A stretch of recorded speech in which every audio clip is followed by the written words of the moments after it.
What's up, guys? Welcome to episode 42 of the Let's Talk Nerdy podcast. On this episode, we are talking Empire of Ants, Tales of Kenzera Zhao, Marvel Rivals, and Nobody Wants to Die. If you don't eat your meat, you can't have any pudding. How can you have any pudding if you don't eat your meat? I'm going to say some type of Eminem lyric. If I'm not back in 5 minutes, just wait longer. You are now tuned in to the Let's Talk Nerdy podcast. I love it when you talk nerdy to me.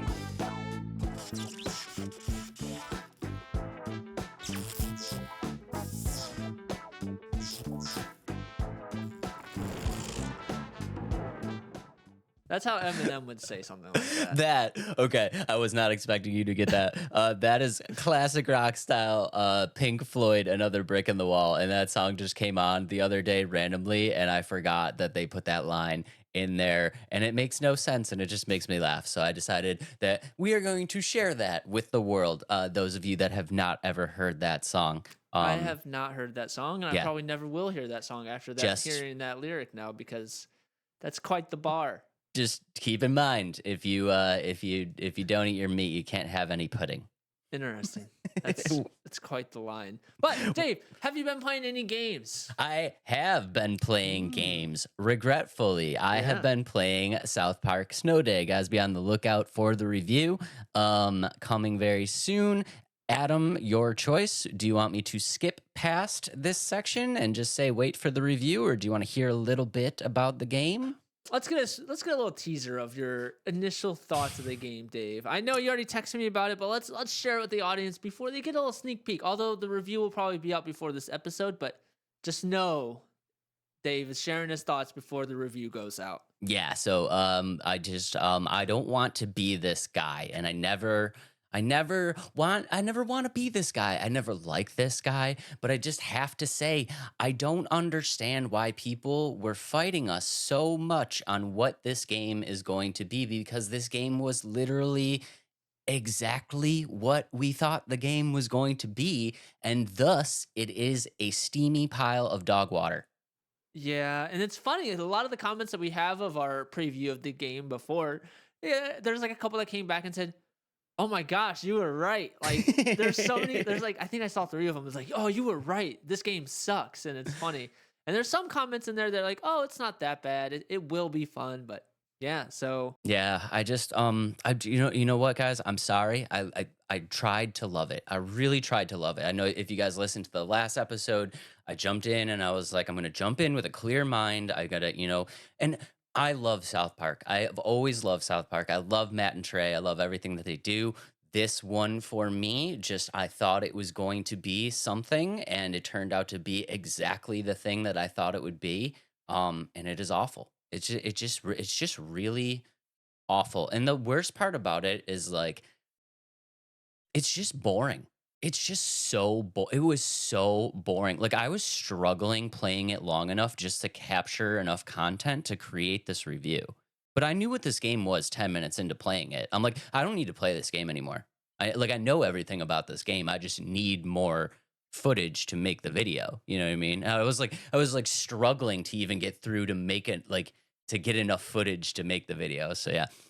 Guys, if you guys love this game, I'm sorry that I'm kind of ragging on it. If you do love it, I'm glad that you love it. I'm glad that you're having fun with it. But I think for the vast majority of people, oh boy. And I'm gonna ask, do you think because it's not your typical type of game that you play? Do you think that has anything to do with it, or is it really that bad? I don't think it has anything to do with it. I mean, I know that the game style is something that I typically don't play, but it's not something that, like, I refuse to play. You know what I mean? And I just think that I understand what style of game it is. And even for that style of game, it's very, very boring. And honestly, it just, like, it wasn't challenging at all. Like, it was monotonous. It's such a button masher that it's like, I was playing on PS5. I don't think I've hit, like, I must have hit square in the 2 hours that I played to, like, really capture footage. I, no joke, probably hit the square button like 3,000 times.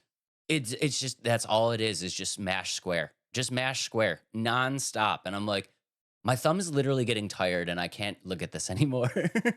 Funny. That's funny. Well, you heard it here first. Dave is not a fan, and we kind of got it right with our initial preview, which is unfortunate. Like Dave said, he went in there with an open mind, hoping for the best, and it did not provide the best, unfortunately. Be on the lookout for the review. I do point out some good aspects of the game because I did think that they do a couple things right. I'll dive into exactly what is wrong with the game, other than just the fact that it's boring. And just take a look at it, see what you think. If you feel like it's a game that is going to be fun for you, don't listen to me at all. And if you agree with the review, just stay far, far away. It's funny. And I mean, I played a game this last week. A lot more hours put into the game because I wanted to love it. Outpost Infinity Siege was a game that I was so excited for when we first talked about it in our preview. So that review is already up before this episode being recorded. So check that out.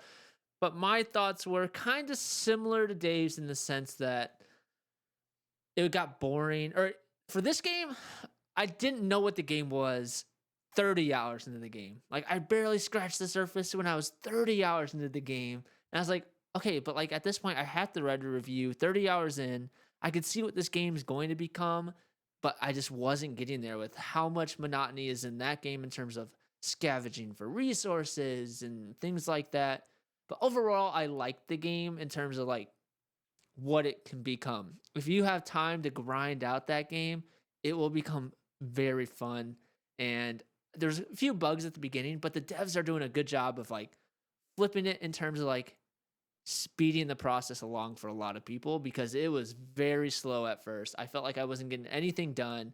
And then it's an extraction shooter. So if you spend an hour doing all these resources and then you die in the final part of the mission, you lose everything. And so that's where it kind of got frustrating. But now that I'm like 45 hours in, I'm doing a little bit more. My base is looking like a epic base, not totally epic yet, but I'm doing a lot more in it, and it actually feels fun now. I will say, after watching the review, the actual gameplay of your game looked so much more fun, and I was just a little jealous. Come on over, Dave. It's multiplayer, and now I don't think I said this in the review, but they didn't have sharing the loot as you work together, but now they added that in. So that, like I said, the devs are doing a really good job of changing it to a game where it makes it worth it to play. And not to say it wasn't worth it to play at first, it just took way too long to get to that point. And what was the price tag on that? That was 30. It's a smaller game. The devs are doing a really good job changing a bunch of things. I think they've had like 10 patch notes already released and like changes to the game. So they're putting time into it. They're passionate about the game. $30. I mean, it's it's okay. It's a little grindy because it did look like a lot of fun to play.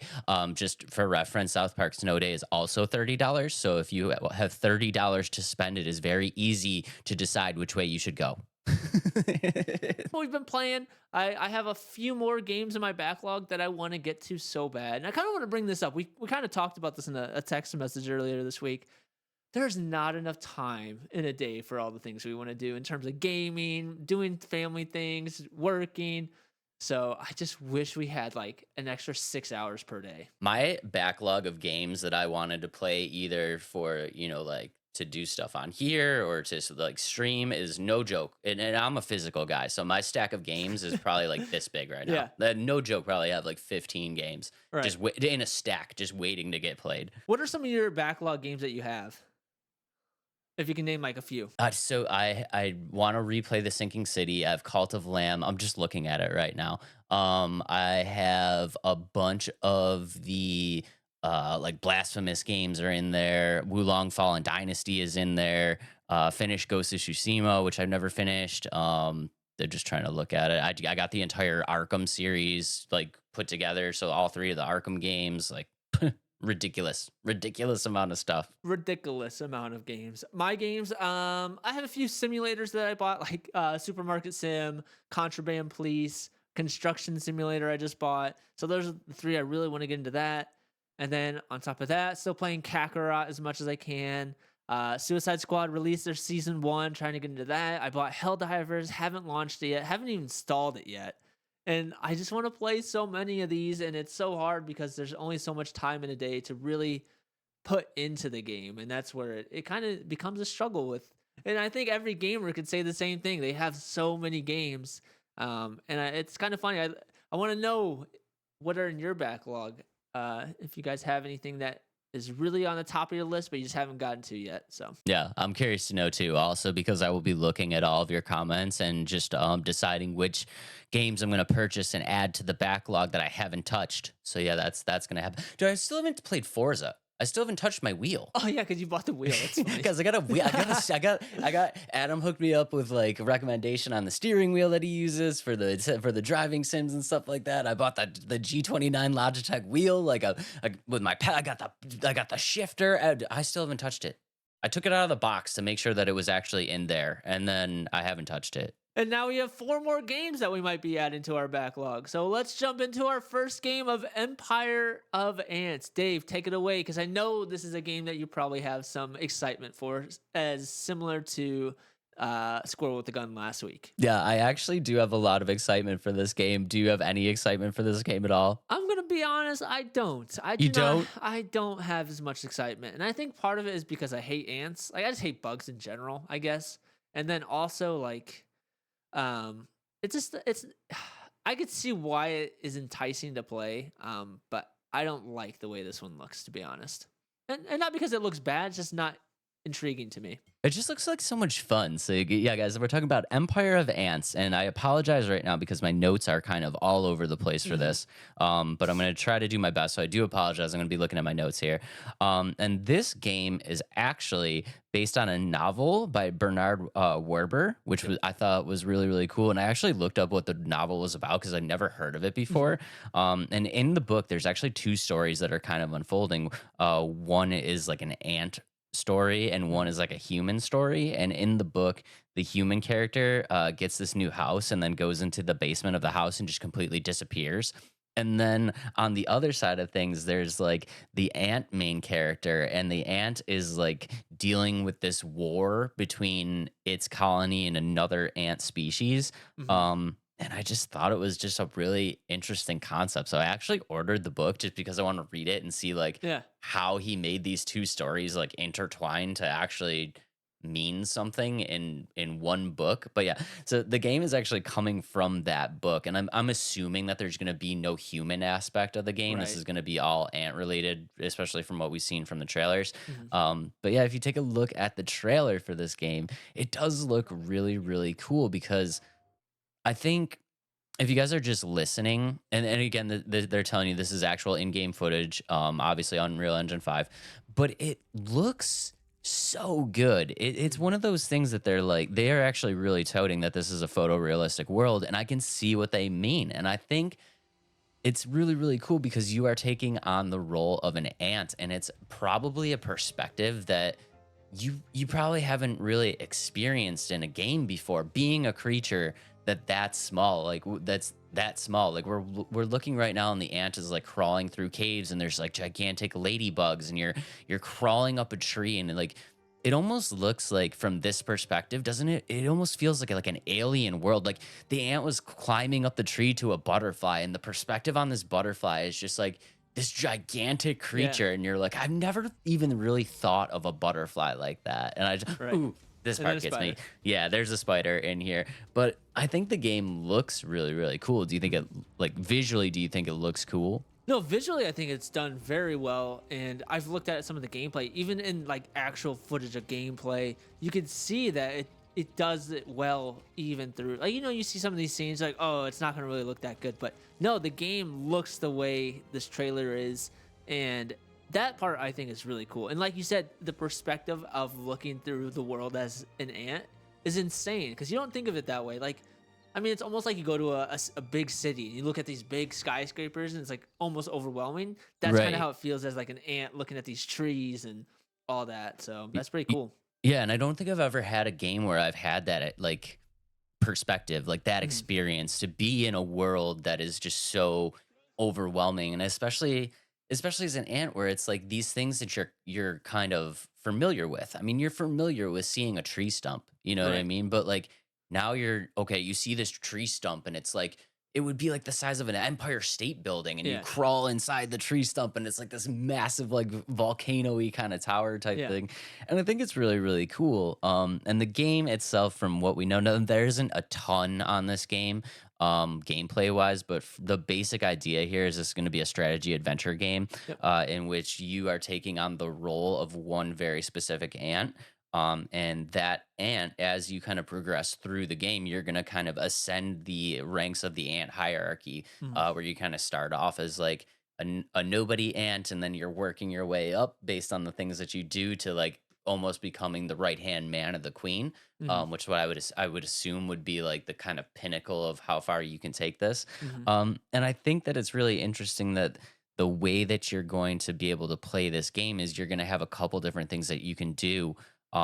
Number one, you're going to be able to um, you're just kind of explore the land and help decide like where to expand the colony out to.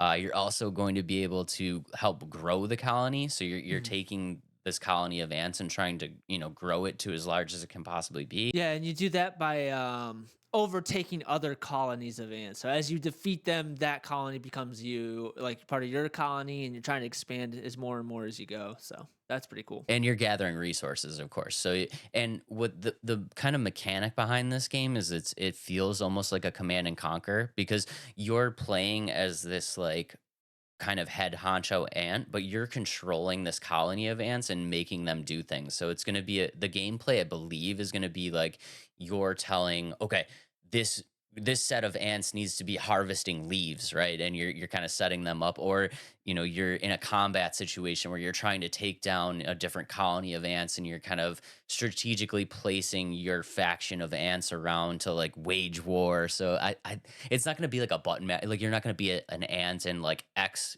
hits like the right kind of fang, you know what I mean? Like it's not going to be like that. It's going to be very much like a simulation base, and I think it's really, really cool. I'm excited for it. To your point a little bit about like the command and conquer. So this is actually the second installment of this series of games or book. Actually, the first one was released in 2000, and that really was like a top-down command and conquer. Where this one's still taking some of those elements but putting you in the action, kind of like how Infinity Siege was, where like you can do the top-down, but you're also in the action, which I think is a really cool aspect of these kind of command and conquer games.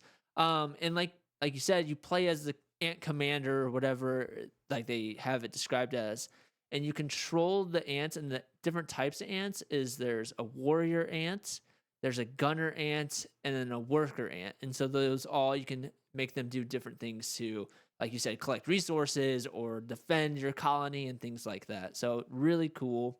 One other thing is that they'll have seasons, and the seasons will affect how the strategy is for that as well.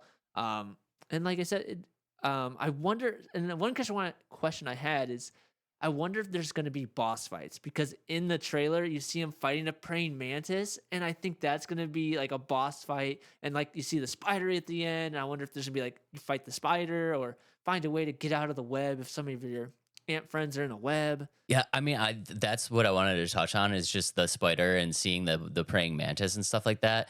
Yeah, I wonder if there's gonna be some type of like tactical style like world bosses almost, where it's like, because they are saying that this is going to be a lot like you mentioned, it's going to be a lot like the original game with the command and conquer style combat system, but what the original game didn't have. So the original game, I kind of looked that up too.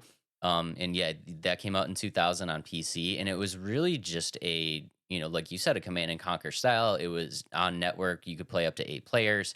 Um, it didn't really have a story focus, and they're saying that this game is going to bring in those same kind of things from the original idea, but have a story focus. So I feel like you're going to get to points in the game where like you're going to get a cutscene where that spider is attacking your colony, and you got like the spider kind of found its way into your nest, and you got to you're going to have things to do that are kind of pre-planned outside of just a simulation. And then to that point, you're probably wondering, like, oh, how do you have a narrative just ants?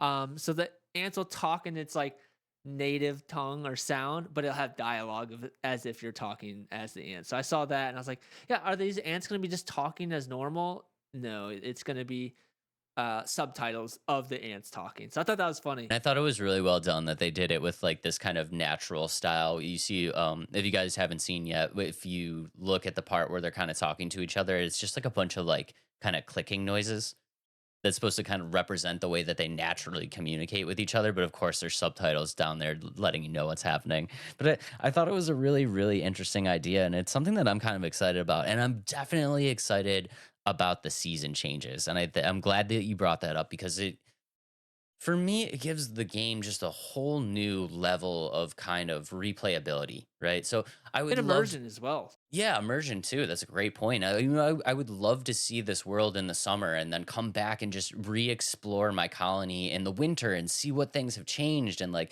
can you even go out in the winter if it's snowing? Like to see everything in autumn when the leaves are changing colors and it's all that, instead of lush green, it's this bright red and like really, pure orange and yellows. And it just kind of is a new coat of paint on the same game, and I think it was a solid idea for them to include it. Right, I definitely agree. One thing I'm curious about, they didn't really show it in the trailer. I'd love to see like in like an anthill, like the in ground the anthill of like what those like tunnels and things would look like because it didn't really do a good job of showing that in the trailer because it seems like it's very surface level, and I'd like to see if like you can go into the tunnel and see the different ways and routes within there. I think that'd be really cool. So that's actually kind of incredible that that was your thought about the game because that was my thought about the game too. I would love to see how they're going to incorporate this like nest system because you guys know if you guys have ever seen like an ant farm or anything like that, the ants are very big on building their nests below surface level, and it's just a like an intricate kind of series of tunnels and caverns, and I'm curious to see how they're going to make that work because I feel like if they don't include that in the game, it's gonna be a big problem. Because I think people are just kind of expecting that, but it's also like, they're underground. So how do they present that idea to you? You know what I mean? Without like 'Cause a cut scene or a world change without a loading screen, if that and makes there's sense. no natural light down there. So Yeah. how do they provide the light for you to like Mhm. make this work? Interesting. That's a good point. Another thing that I saw, so one of the gameplay videos I saw, the UI is actually that's another question I was like, how do you have an interface that works with the type of game like this? And especially like in the combat situation between the ant colonies, like if you're away from your colony, like how do you control them? Like if you're going for resources or like how do you control your ant colony? Because the way the gameplay looked like in the video I watched is like you had to be pretty close to the combat to like control your ants. And so I wonder, like, you always have to be there. Is there like when you're fighting, can you go somewhere else and then like do like a top down situation? So that was another question I had about can you do it that way? I'm also curious on that. So what I saw on the kind of breakdown of it, it almost looked like it was like a combat wheel. And the your different factions are kind of color coded, so it looked like you could kind of select your factions no matter where you were. But yeah, I'm curious to see once they do like an official kind of gameplay drop, how this mechanic is going to work out. Yeah, and I think that's just one of my biggest questions because it's such a unique idea, and we love unique ideas, especially on the podcast. So that was my biggest thing is like, how do we make this work? Graphically wise, I think it looks really cool. Again, I'm not a big bug person, so it's not a game I'll probably play, but I like the way it looks, and the idea of it is really cool and unique. And I think they're doing everything in a good way. I think they are too. It's definitely one that I'm going to be playing, so I will keep you guys updated on it. It does have a 2024 release date, so we're going to be getting it sometime this year. And I'm super excited for it. I think it looks great. I think the photorealistic kind of look of it, they did really well. I think the aspect, the perspective is something that I've never seen before. Only time will tell if they kind of nail the combat system to make this work. But I think if they do, I think they have something really kind of unique and really kind of interesting and intriguing on their hands. Oh, and one more thing to kind of point out about it. Like the first one, this one is also co-op, so you'll be able to play with friends. And the difficulty of the game is scalable. So I mean, if you're curious about that, can you play with friends? The answer is yes. If you can change the difficulty, the answer is yes. So if we get enough votes on the poll that I'll put out at some point, then Adam will play ants with me, Yeah. regardless of his disdain of bugs. I think partially it's because I have like, have you ever had drain ants where ants are coming out of the drain? No, that Oh, sounds it's so terrifying though. frustrating. They're just like little tiny ants, and they like are in our like kitchen sink, and like it didn't do it all winter, obviously, but now like they're coming back, and our drain is like our sink is clean. There's no dishes. We like snaked out the drain itself, and like nothing's in there. But these little bitty ants are so annoying, and so maybe that's why I hate ants right now. But my mom gave me an idea to like kill them off, so we're gonna do that. So I'm killing colonies of ants. I wish you the best of luck, and if you can't get them, you can take a hold of an ant leader and destroy entire colonies to Yeah. let the rage out at them. I will, or I'll bring them in and control them and be the ant commander. You're like the ant Jesus. Yeah, exactly, exactly. But Dave, this is kind of a simulation game, correct? Kind of a Yeah, it's simulation, got yeah. simulation elements to it. You take the role of an ant and photorealism. So it is a good idea to do a draft of the best simulation games ever. Are you excited for this draft? I am obviously excited about this I draft don't- because guys, I, I don't- love simulation games. I play way too many of them, and they take way too much of my time, but let's do it. Adam is a very big simulation guy, so he's going to Yeah. crush me on this draft. I'll go for it. You get first pick because I don't think you're going to take my first pick. I got it anyway. Oh, Okay. good. Wow, look at that. Yeah. I knew it. I could tell that it was coming. Okay. All right, guys, with the very first pick on the best simulation games of all time draft. I think there's only one place that I can go, and for me, that's The Sims. Ah, dang, it was on my list. That was on your list? That was on my list. Not my like. It was on lower on my list. Not my favorite simulation game, just because I didn't really get into it all that much.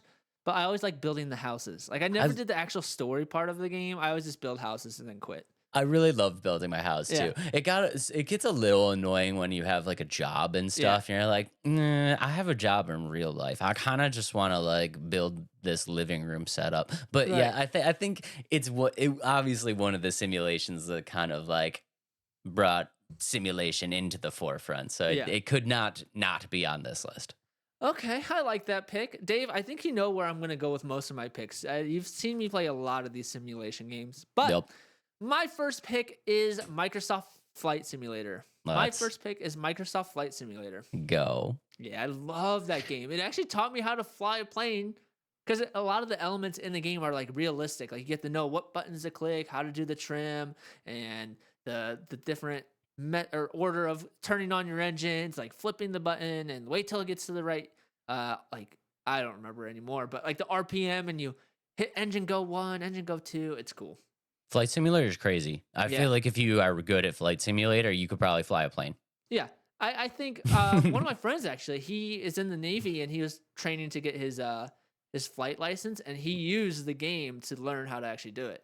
That's crazy. Like as in terms of homework, like that's how he did his homework at home to like make sure he like would be good for when he did his testing and stuff, like his actual coursework. Homework has come a long way since Yeah. I was a wee lad. Yeah, imagine like, all right, your homework tonight is go fly a Cessna 6550. That's like, how can I do that at home? I'm gonna Better need you buy to my fly phone. from New York to Texas. And I think that's another really cool thing about it is like it's 1-to-1 scale. So as much time as it takes to fly these big Boeing planes in real life, it takes as much time in the game. So that's really cool.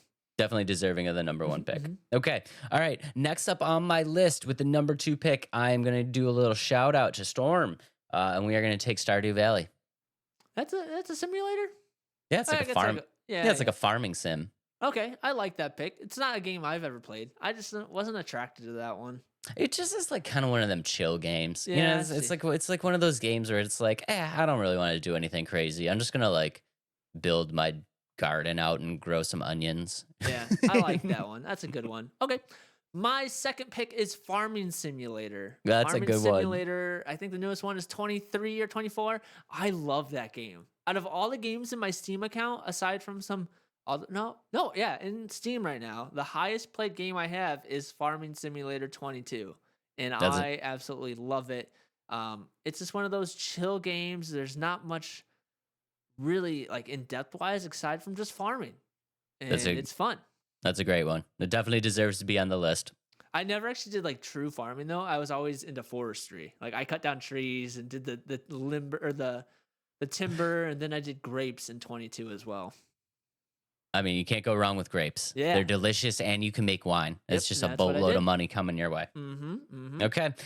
Number 3 on my list, and I'm going to let the cat out of the bag right now. Absolutely nobody knows this about me, which this is going to be kind of interesting. But number 3 on my list is going to be Power Wash Simulator. And I know Ooh. that it's such a dumb game, and I don't care.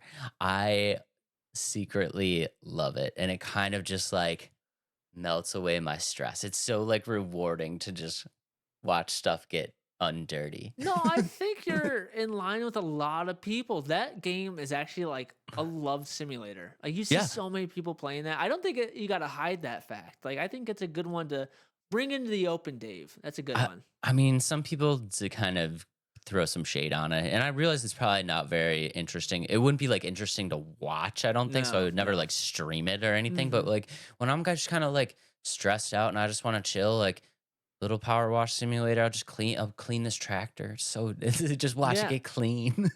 I think that's a great pick. And now there's a VR power wash simulator. Like the same game, but Ooh. it's in VR now. That sounds incredible. Yeah. Bailey's Yeah. or my wife's dad said like it's worth getting if you like the actual like the game on like 2D or like not in VR. So I'm just gonna be in my my VR world, just cleaning. yeah, exactly. Everything is so clean. Yeah. In your oh wow, I'm blanking. In your Ready Player One world, your Oasis. With my that's John, but I'm just power washing it with my John Wick 3-piece Yeah. suit. Yeah. Exactly. Okay. My third pick is NFL Pro Era, the VR Madden game. Oh, it's so fun to play as a quarterback. Yes, it's pretty clunky, but it is a fun game. I enjoy playing that in VR. So that's my third pick. That's a great pick. That's a great Mm-hmm. pick. Okay. Next up on the list, we are going to go to Jurassic World Revolution. That's a good one. It's basically just like a simulate, like build your Jurassic Park, and that's Yeah. my dream. Yeah. That'd be really cool. That's my That'd be really dream. You can have little dinos in there. You can Yeah. feed them the goats. It's so fun.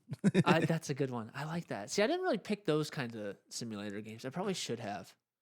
That's all right. Huh. We There's a had lot that a I good want. hodgepodge. I do. Yeah, I agree. Okay, my fourth pick is the one I've been playing quite a bit recently, and that is, my fourth pick is American Truck Simulator. That's That a good game's one. fun. Yeah. I like I- the fact that you can go across all these different states, and it's not in real time. Like it's a sped up version, but a lot of the roadways are like real life roadways. Like that's the route that you would take, and it's kind of cool. Shout out to Adam's Twitch right now. If you're not following Adam on Twitch, make sure to give him a follow because watching him play the simulator is the best thing in the world because Yeah. you can redeem all types of different things to mess with them. And my favorite thing is making him speed through red lights and then you can actually click a redemption that will make him stop on a dime. And it is Yep. the funniest thing Yeah. in the world. Yeah, no, it's definitely deserving of being on the list. Great Mm-hmm. pick. All right, let's round it off. Ooh, I got 2 that I really want. Okay. You know what, I'm going to do it. Okay. We are going to go back in time a little bit, and it's probably not the best simulator now, but Mhm. back in the day, the only thing really like this was SimCity. And oh yeah. I spent hours on my computer playing SimCity, building cities. And I'm not going to lie, I'm the dude that had the cheat code that got infinite money because I don't know how you build a city and not go bankrupt. But anytime I didn't cheat, my city would be bankrupt in like 2 virtual days. But yeah, no, definitely spent many hours building my virtual city. A lot of people, I feel like when you do play these simulation games, just like because they are time consuming to really like get into a lot of them, it's time consuming. It takes a lot of effort. So I feel like a lot of people do the cheat way. Because when I was playing Truck Simulator, people would come in and say, "Oh, like, are you doing it the real way or are you cheating?" I was like, "Well, what's the cheating way?" It's like, "Oh, you give yourself a bunch of money and experience points, and then they're good." I was like, "Oh, well, I guess I'm doing it the boring real way." And then same thing with farming simulators. Everybody's like, "Oh, did you use the government subsidy like sign so you can get money every day?" And I was like, "No, I'm doing it like legit." And they're like, Oh, okay, that sounds fun. It's like Freaking it is fun to nerd. me. It's fun to me. I'm doing it the real way. But no, I think that's a great pick. Are we on number 4 still or number 5? Number 5 is your last one. Ooh, my last one. Okay. Number 5, I'm going back to my childhood on the DS.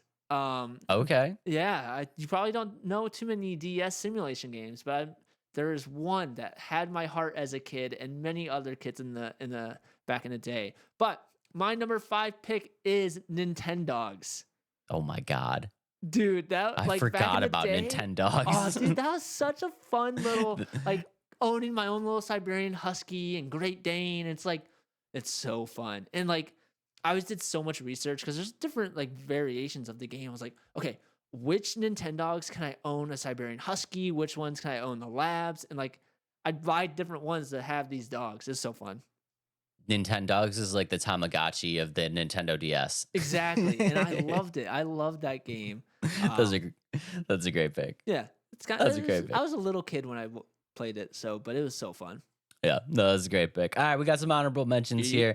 here. Number 1, the only reason why I didn't actually put this in the draft, and I feel like people are gonna kind of rag on us a little bit, but we gotta include Forza. The only reason I didn't put it in there is because I haven't played it with the wheel yet, and I know it's a great game with the controller, but yeah, I haven't played it with the wheel, so I felt a little like maybe I didn't want to be like, oh, I've never played it, but it definitely needs to be on the draft list. So yeah, Forza, we're throwing that out there.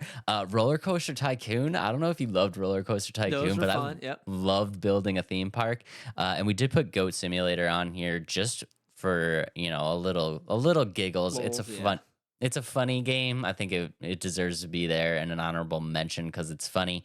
But yeah, substance wise, not a great game. But if you're looking for a laugh, Goat Simulator.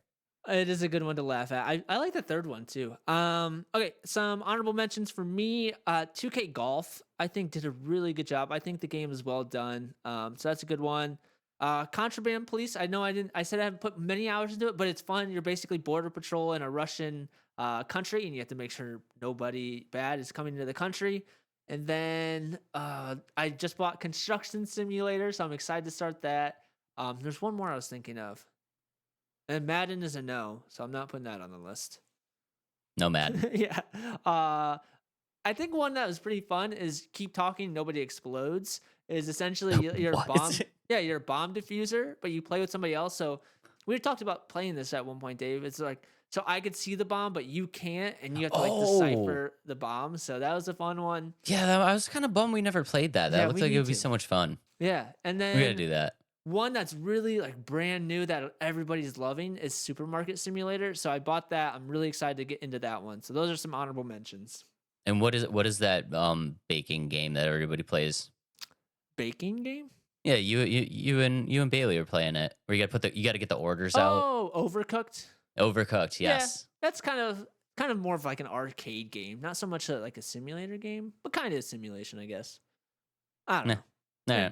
There's tons of them out there. Tons. You can find Overcooked. so many if you just search in like Steam, like simulation of. There's a gym simulator that I have in my wish list that I want to build a gym. I think that'd be kind of funny because I don't work out my own, so I'm like, let me run a gym instead. So, if you want to do a thing, there's a simulator game for you. Yeah. And just Overcooked. Sorry. No honorable mention for you. We have revoked it. We've revoked it. You're not a true sim. And I don't know if you know, but Steam has a dark side, and they have a lot of simulation games that will never be brought onto this show or actually ever in my Steam account. So. All right. Yeah. Interesting. All right, moving on. Let's skip past that right now. Next game is Tales of Kenzera Zhao. I probably said that wrong. It's a game by Surgent Studios, and it's coming out really quickly. And biggest thing about this game, I played the demo, Dave. Did you play the demo? I played the demo, and I have a few things to talk about with the demo. But let's pull up the trailer.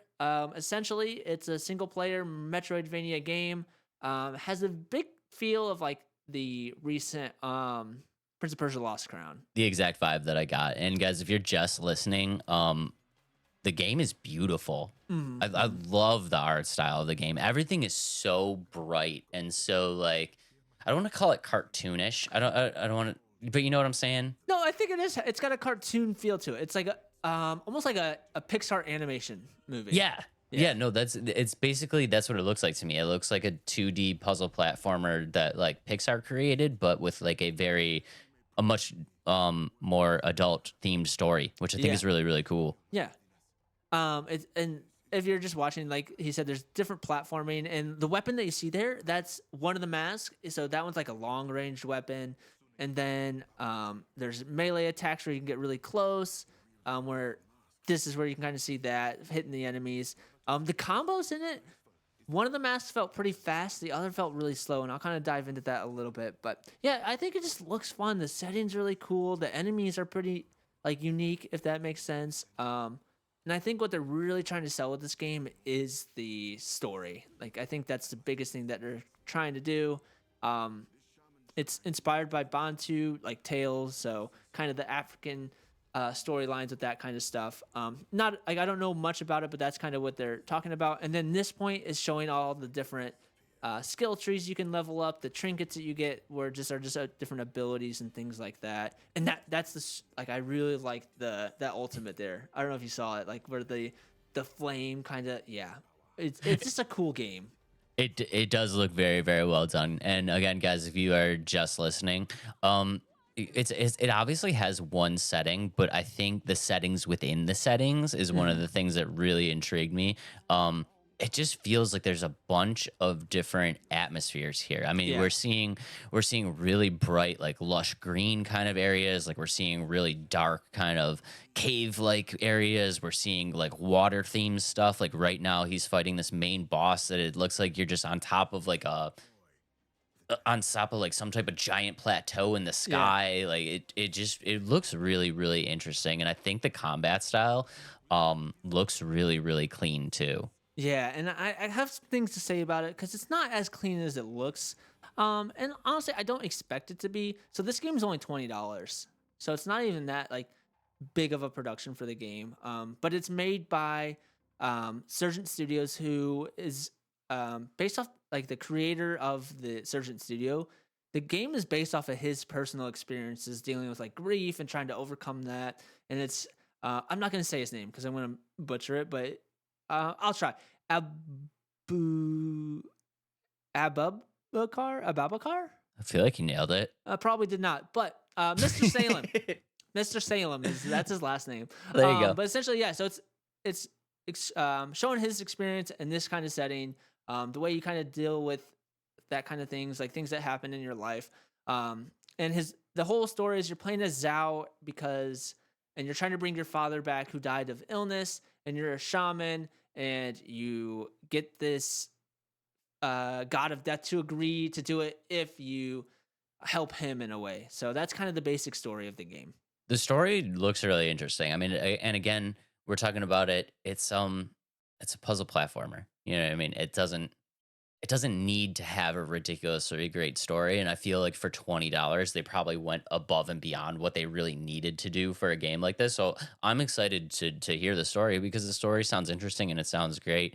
I have the one question that I have though is how does this compare to Prince of Persia? Because it feels like from what I've seen of both games, it feels like they're kind of the exact same game. I don't think they are based off of but at the same point, I didn't get as far as I did in Prince of Persia. Like I beat Prince of Persia 100%. I got everything unlocked in that game. So there's a lot of intricacies in the puzzling and things like that I didn't get a sense of in this demo. And that's again, it's a demo, so I didn't expect to see it all.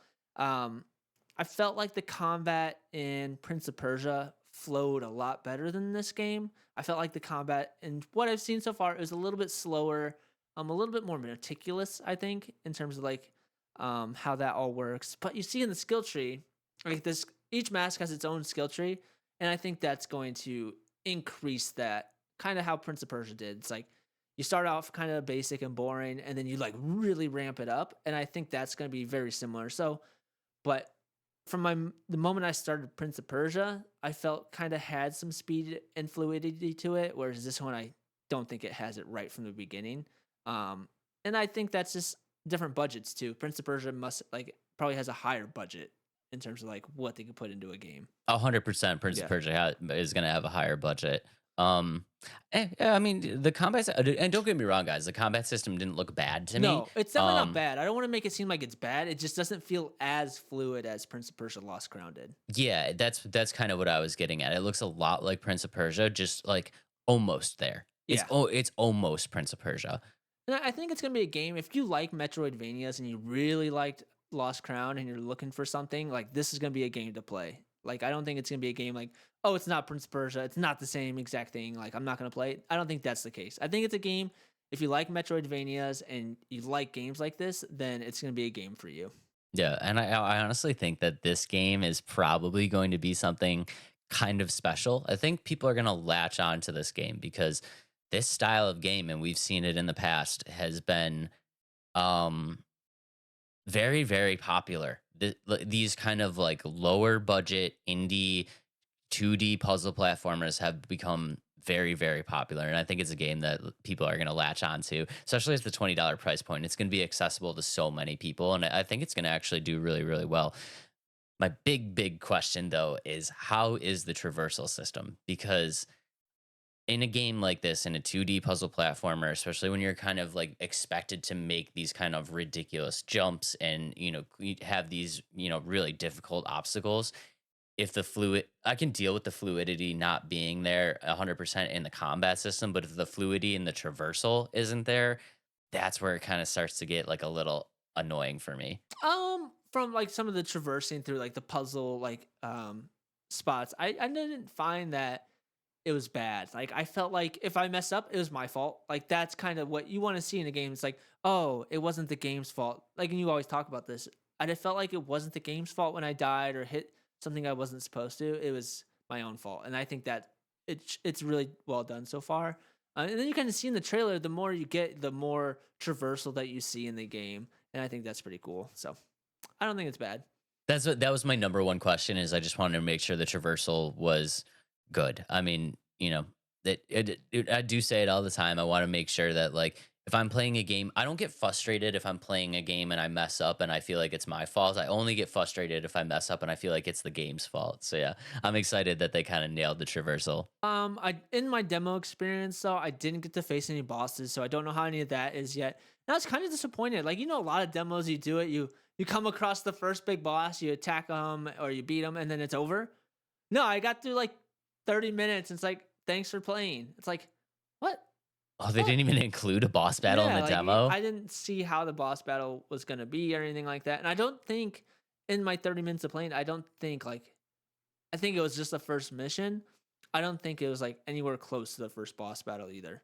Well, So it's not to say it's gonna be bad. It's just I didn't get to experience it. So there's two ways that that's going to work. Either number one, the game does not have a lot of boss battles, so they don't want to just kind of let loose maybe one of the four that they have in the game, or you're going to get a miraculous deal for your $20, and that game is super long.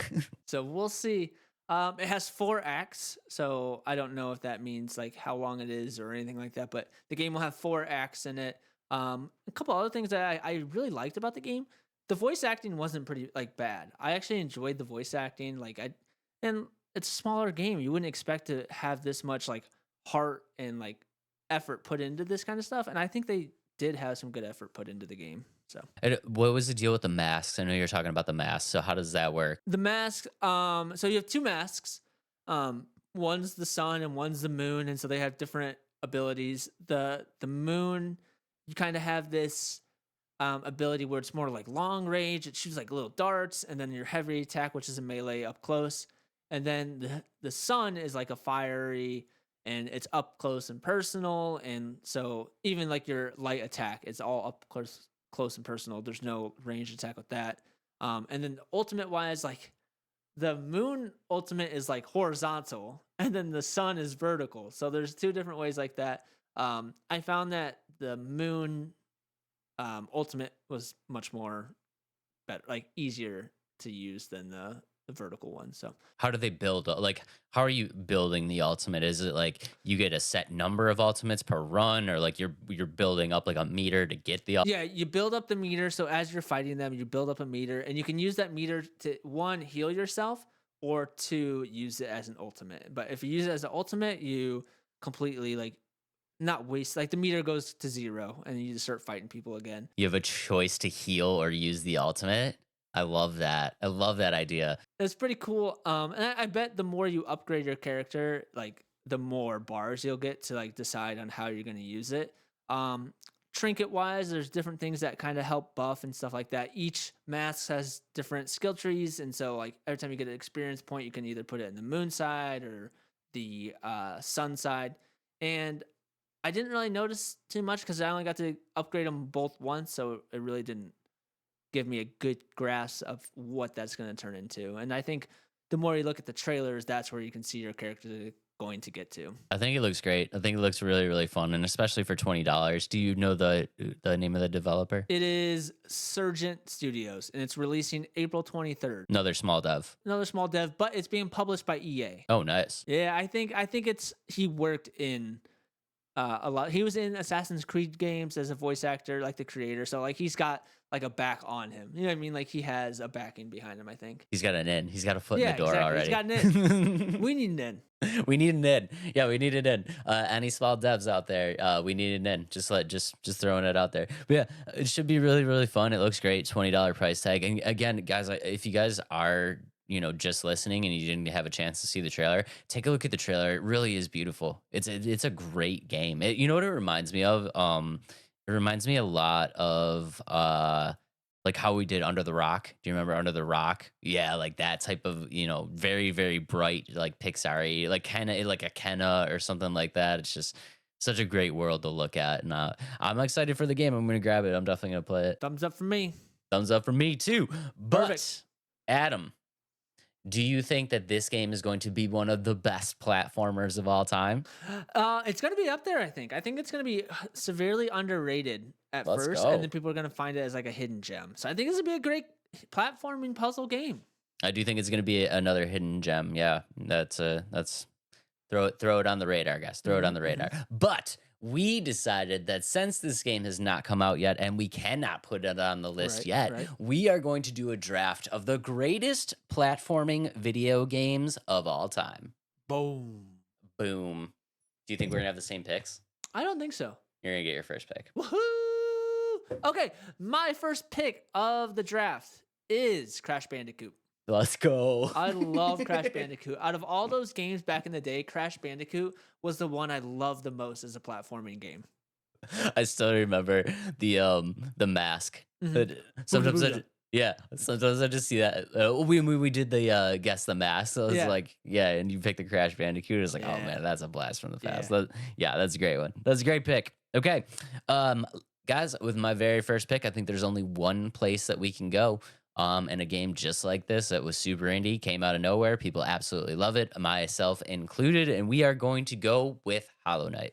Ooh, yeah, I knew that was going to be on your list. So I didn't bother to put it on there. One, because I hadn't played it. And two, I knew it was going to be on your list. I loved Hollow Knight. It was so good. I think we messed up with this draft, though, Dave. Why? As our number one pick, neither of us had taken it. But my second pick is Super Mario Bros.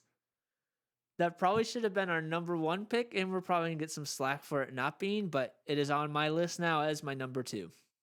I'm so salty right now. Yeah. I thought that the retro stuff would be safe, dude. No, that set the stage for a lot of these games, like these platforming games. I just thought it was safe because you're not like the biggest retro player. But I'm I like, love Mario. I mean, everybody loves Yeah, Mario. exactly. No, to be honest, Super Mario 3 was definitely on my list. I was saving it till the end. Wow. Okay, Adam wins.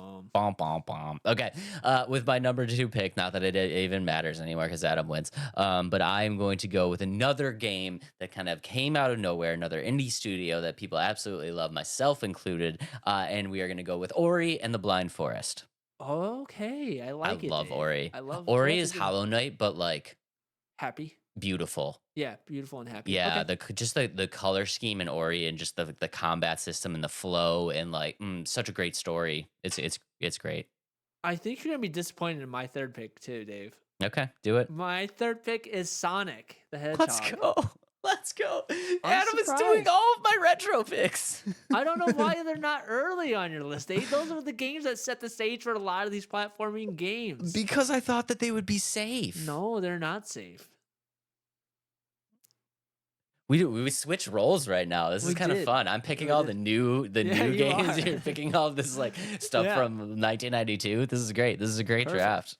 All right, Adam wins. Okay. Yeah. Well, next up on my list, I had to do it. I can't do one list of best anything without having a Souls-like. So we're gonna, of course, take the only 2D puzzle platforming Souls-like ever created, and we're gonna go with Blasphemous.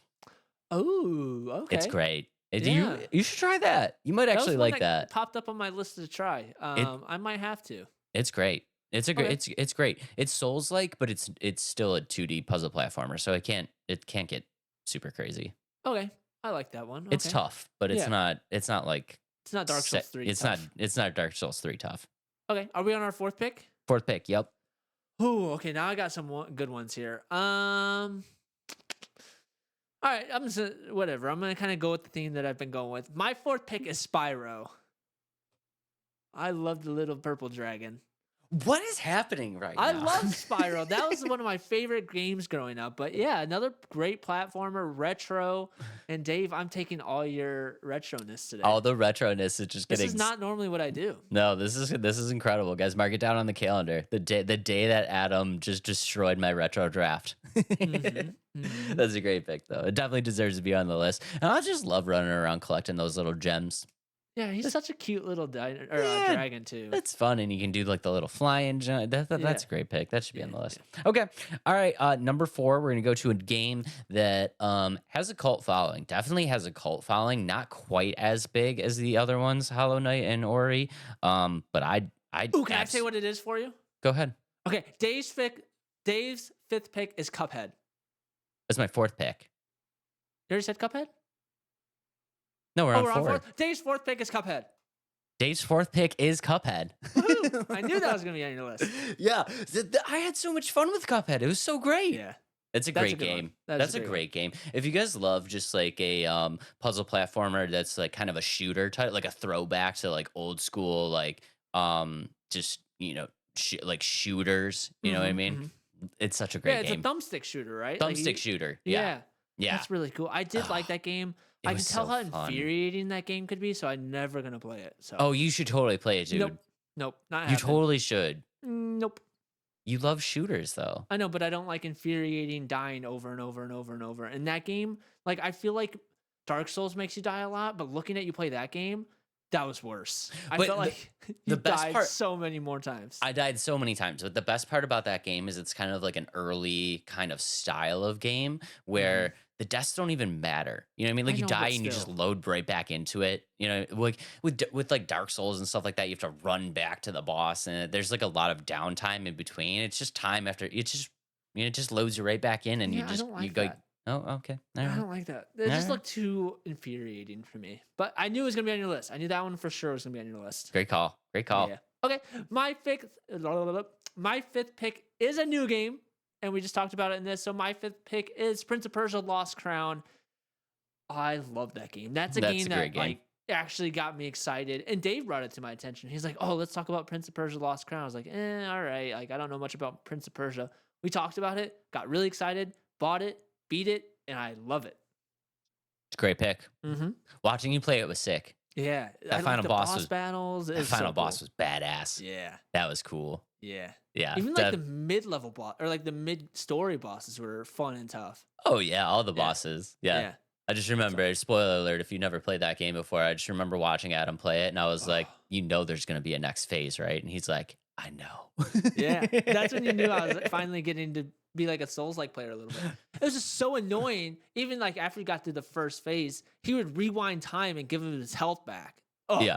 so frustrating. Yeah, But it was such a fun game. The rewind time mechanic is so annoying. It's the most OP if you have it and you absolutely love it. But if the boss has it, you're just Yeah. like, that is so unfair. Yeah, exactly. That's how I felt the whole time I was fighting him the first time. And then in the final boss battle, it's the same thing. Yeah. So Yeah. That definitely deserves to be on the list. Okay, and guys, to round off the draft with my very last pick, I have to put something retro on my list, Yeah, so here I'm we gonna go with the one and only Super Metroid. I feel like it's probably a puzzle platformer that kind of started it all with this genre. Hmm. I know Mario kind of started it all, and I'm gonna give it to Mario, but Mario was a little bit more on the basic side, just the running, jumping, Hmm. Hmm. killing enemies. This was much more of like a traditional Metroidvania where it's, you need to come back to certain areas after you get certain upgrades.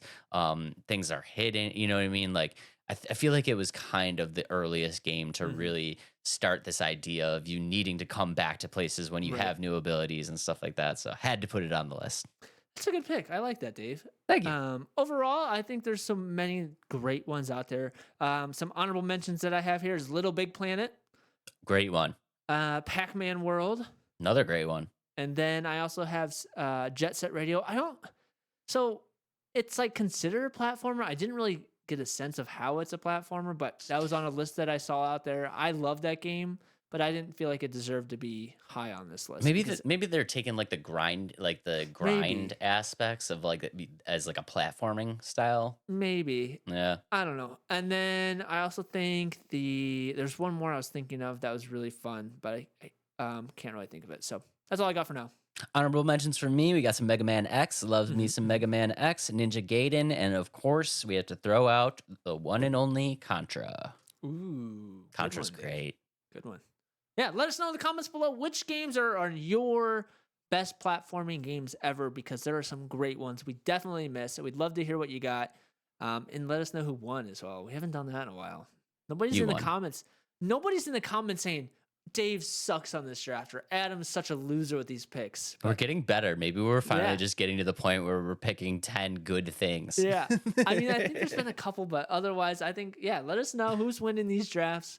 And let's move on to our third game of the night, Marvel Rivals by NetEase. Ladies and gentlemen, Marvel's next attempt to puke on you. With video games. A 6v6 superhero team up shooter. And it's free to play. You know what that means, Dave? Microtransactions through the wazoo. Microtransactions and paywalls. But let's pull up the trailer and kind of talk about it right from the beginning. It has a very big sense of a game that I actually love and a lot of people love. I don't play it anymore because of kind of what it turned into. But essentially what you'll see here is some good animations of different Marvel characters such as Rocket, Loki, bunch of other ones, Doctor Strange, Black Panther.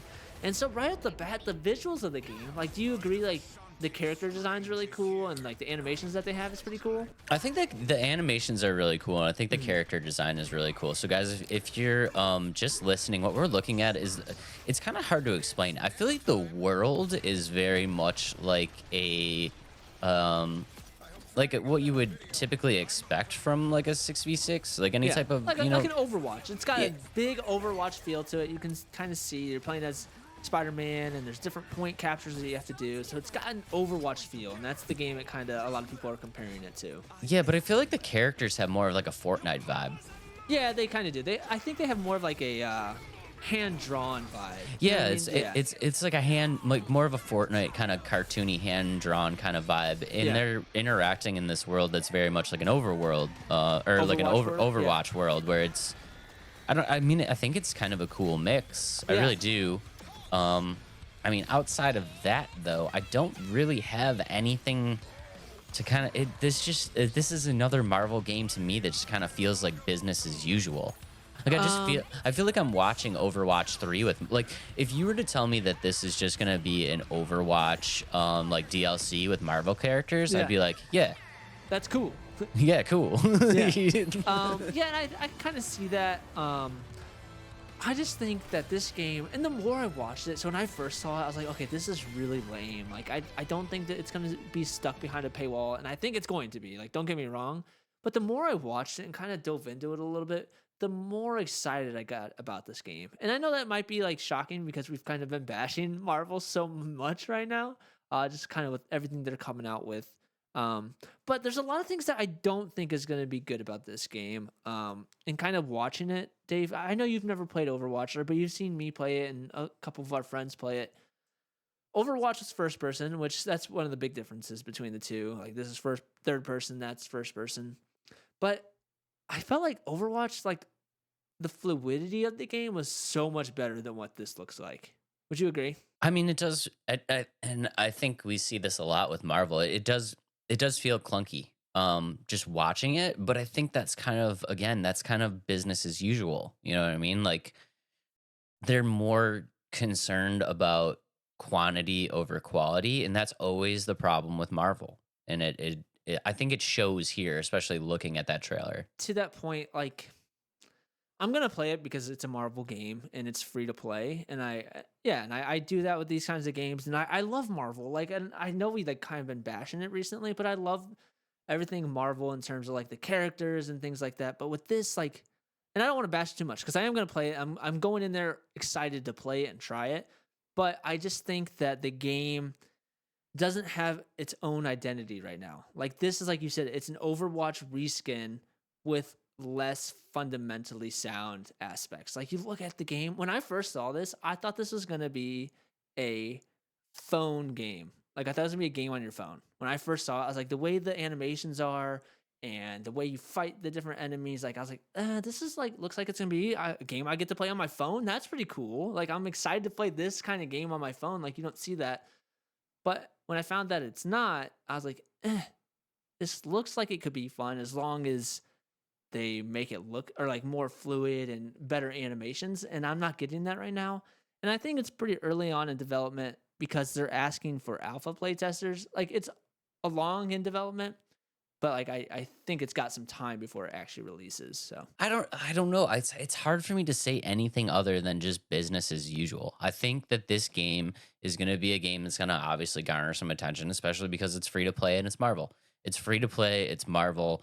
It's going to get people to play it. And I think what you're going to see with this game is um, release, all-time high interest, and just slowly and slowly that's just going to start to die off. And I think I'm I'm almost curious if like they know that that is going to happen, and it's like, do they even care about the life of this game? You know what I mean? Or is this something that they just want to drop and they're like, listen, guys, people are going to play this for like 6 months to a year, so let's just drop it, get as much as we can get out of it, and then whatever happens to it happens. I don't know. It's hard to say because like if they're really trying to like let's say do like what Overwatch is doing or even like Fortnite and really put out a game that's like this, that I think they want to have a game like that, but they don't want to put the effort. Like I think they want that type of game with minimal effort. You know what I mean? Like they want a game that's going to blow up and have a longevity to it, but I don't think they have the desire to really give the fans what they want. I think they're giving their pockets a way to make more money quick, hoping that it lasts a lot longer. And I think one of the hardest things for this, especially this style of game, is it's like if you look at like something like Overwatch, everybody has their own skill set and their own move set, right? But it's not it's not drastically different. You know what I mean? Like I would disagree. what I'm trying to say, it's not like they're from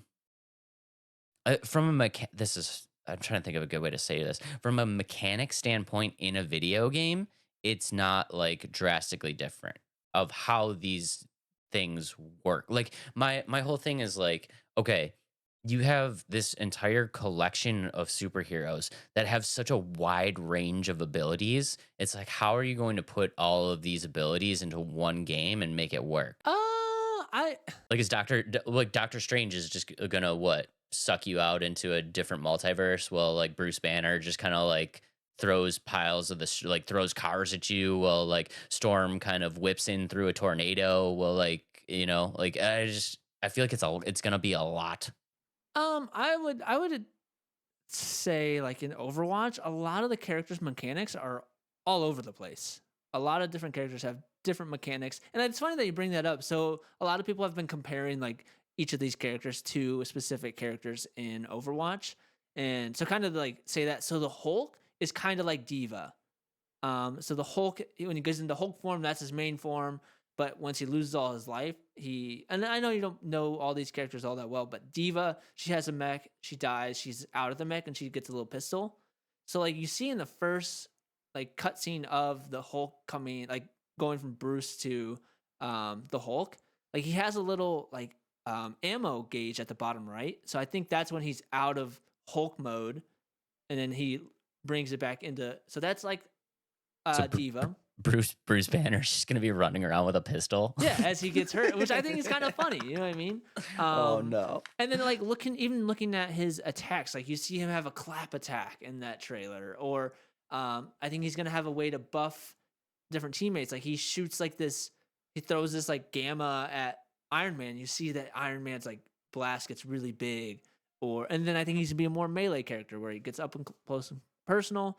And you look at Iron Man, who I think is gonna be like Farah, who's like she has a jetpack and she shoots like rockets and things like that, and like things like that. So I think they're going to be able to create characters that have all their own move sets. Yeah, but like what I'm kind of getting at is like I feel like there's maybe me saying that the move sets were totally different is a bad way to say it. In Overwatch, it doesn't matter what character there is. There's always kind of a way, regardless of what character you are or what character that you're fighting against, you have a way to compete. What I'm trying to say is like there's such a wide range of abilities here. So like what about when Iron Man goes up against Wolverine and Iron Man just is floating up in the sky shooting Wolverine? Like how is that going to work in the game? Well, that's kind of like, and Overwatch has similar things like that. So Doomfist is a character that is only melee. He's got a gun. I'm trying to think of It's been a while since I played Overwatch. Okay, so like Mercy, she's a healer and she can only heal or use her like power beam. And like so what she has to do is she has to follow characters that can support her. And that's the same thing with like you have to be around the characters that can support you and then stay away from the ones that are detrimental to you, if that makes sense. It's all like give and take. So like for somebody like Wolverine, he might have a dash attack to get himself high in the air, like a jump in like early Doomfist days. All he could do is like punch you with his fist in like really short range of like shooting. And so like you couldn't long range like a Farah in the sky. Like you had to avoid her and hope somebody else can take her out. So it's like all about balance and like finding how to counter specific characters.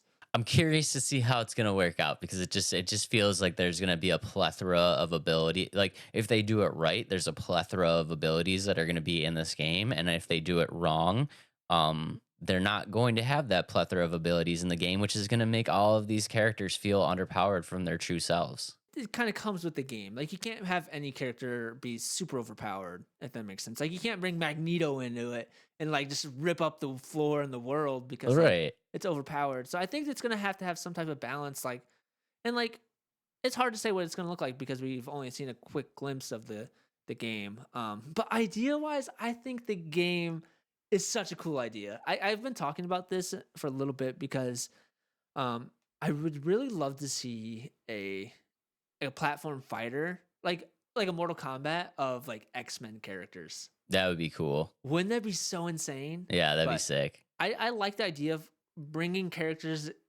into the room and then fighting them against each other. I think that's really cool mechanics. I really hope that this turns into something like that. But just based off of what I'm kind of seeing in the track record that Marvel has had, I don't think it's going to have that much solid ground to it, if that makes sense. I mean, just honestly, with anything Marvel, I kind of tread on. I'm walking on eggshells. You know what I mean? Just kind of, I'm just kind of treading water. It's kind of like I'll believe it when I see it. So I don't want to talk too bad about the game, but it just it's not really something that interested me. I know that there's going to be a lot of people out there that are really interested in the game, and I hope the game's good. Like always, you know, I never want any game to fail.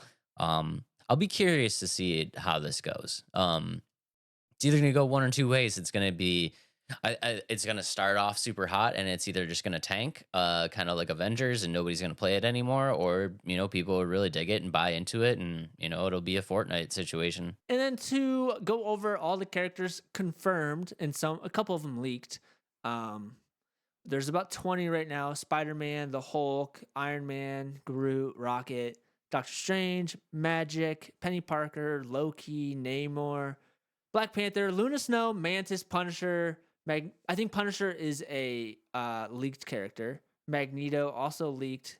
Star-Lord, Doctor Doom, and Galacta. And the Galacta and Doctor Doom are question marks because they're involved in the game.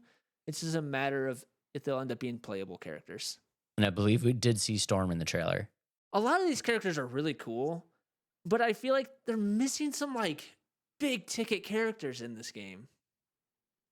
And I think that's where this paywall is going to become a big thing. Like if you want to play as Deadpool, you better be ready to fork up $20 to play as Deadpool or Wolverine. And that's where I'm kind of like, oh no. And I'm pretty disappointed if that's what it becomes. I think it's definitely what it is going to become. They know the home run hitters. They know the people that, move the needle, and you're going to have to pay for those people for sure. Unless they're trying to get into the competitive market, kind of like Overwatch, they won't be able to paywall them. So if they're hoping to do like a Marvel Rivals League, they won't be able to paywall those characters. But when it really comes down to it, what do you think Marvel cares more about, making money or having a really cool Marvel Rivals League? Yeah, that's true. Yeah. Money. I don't know. That's the problem. Some characters I would love to see in the game, obviously Deadpool. That'd be such a fun character. Some other ones like a Gambit. Like I feel like he would have a really good move set for a game like this. Gambit was on my list for sure. Throwing the cards would be so sick. Nightcrawler. Nightcrawler would be sick. Green Goblin. This is a chance to give us a Green Goblin character to play as a Green Goblin. Yeah, Green Goblin for sure. That would be. There you go. There's your problem solver for Tony Stark. Yeah. Yeah, Green Goblin. Any more that you got? I got a bunch. No, keep going. Ant-Man. Ant-Man would be sweet. Like normal Scott Lang, and then he gets tiny, and then I think ultimate. I think Ant-Man would be OP in a game like this, though, because when he shrinks down, it would be so hard to hit him. Yeah, that's true. Well, unless it's timed. Like you can only that's his traversal to kind of get behind the enemy and sneak up, but to actually fight. Like I know it's not his true way of fighting, but if you want to fight, you grow and attack. Yeah. That'd be kind of cool. If they put Daredevil in the game, I might be a little more apt to play it, not gonna lie. And he could throw his batons. That'd be so cool. Elektra. He's on my list. Elektra, yep. Odin, I think would be kind of cool. Yeah, that'd be sick too. Or I guess that should kind of be like Namor because he's throwing his trident. So maybe not. It'd be kind of similar. Venom or Carnage. Those would be sick. Yeah, Hawkeye. I think they need a bow and arrow character in there. They need one. You can't. No, you're not allowed to give love to Hawkeye anymore. You crapped on him. I did crap on him.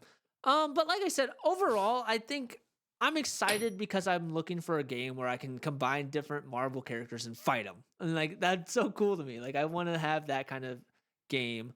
Lots of red flags, mostly because Marvel has done squeeze the orange until the juice comes out, and when it's gone, just throw it away. So let's see where that goes. Microtransactions, I think, are going to be a big aspect of this game. But yeah, overall, I want to be excited for this game. Be on the lookout for DLC characters aplenty for you to purchase. Yeah, but I mean, who knows, man? We could be totally wrong. I mean, maybe they're just really trying to I mean, look at what happened to Fortnite. It was free to play, and they took off, and now it's one of the biggest games in the world. It could easily happen. I mean, the IPs are there. People are going to be interested in this because it's Marvel, so they got a chance. We'll see what happens. And if you're interested in joining their playtest, I think they have a closed alpha playtest that you can sign up for. The link to it was kind of weird. I don't know how I got it, but it was in Microsoft form. Like it wasn't like a normal on their website kind of thing. So that's a little low budget, I guess. But that's whatever. sketchy. Yeah. So I probably just gave away my personal information, and now I'm gonna get my identity stolen. Adam's gonna text me tomorrow oh my god, I have to close all my credit cards. Yeah, exactly. But so yeah, if you want to do that, be careful when you sign up for it, because I'm not sure what I actually did sign up for, but hopefully it's the playtest and I get into it. But yeah, Let us know if you're excited for this one. I'm on the fence for sure. Dave's I'm- a little below the fence. I'm really curious. Yeah, guys, Yeah. if you guys let us know in the comments below if you're interested for this one, because I'm curious to get the kind of general consensus. Because Yeah. when I'm doing my research, a lot of the general consensus is a lot of 50-50. It's a Yeah. lot of this is going to be awful or like I am so beyond excited for this. Yeah. You know, there's no real middle ground here. So No, yeah, there really isn't. So there really wasn't. Yeah, it was just like love it or hate it or nothing. right. No. So let us know. We are super curious to know. Sure. And I regretfully will probably be giving it a shot just because it's free. So Yeah, we'll play together, Dave. yeah. You'll Anyways, play as Daredevil, and I'll play as Ant-Man. if Daredevil's free, I'll 1000% be Yeah, playing for this sure, game. for sure. Yeah, 1000%. But okay, so because this game is a little bit of a battle royale style, I have a very very what is that face for? We'll see how it goes. Are you gonna have me blind rank battle royale games? We are going to do a blind ranking of battle royale Okay. style games. It's not going to be think of it more as team based games. Okay. Is that fine? We'll see how it goes, Dave. There's only so many I've played, but let's go for it. That's okay because I 100% did this just so that we make some people angry, and this Yeah, one let's is go for it. going to make some people angry. Okay, so Good. guys, this is the blind ranking of team-based battle royale games. Adam, your first pick, PUBG. Never played it, so 5. He's putting PUBG at a 5. I've never played it. Oh so no. Okay. That's why this draft, this blind ranking might not go so well. Okay. Next up on the list, we have Call of Duty Warzone. Early Call of Duty Warzone, if it's like Verdansk and the good stuff, I'm putting that at 1. You're putting that at 1 already? Yep. Oh no, we got the 1 and 5. Okay. Yep. Next up on the list, Overwatch. Overwatch, team-based wise, I'll put it at 2. I think I'm fine with that. Putting it at 2? Yeah, Okay. I love Overwatch. Yeah. All right. Next up, Fortnite. 4. I hate Fortnite.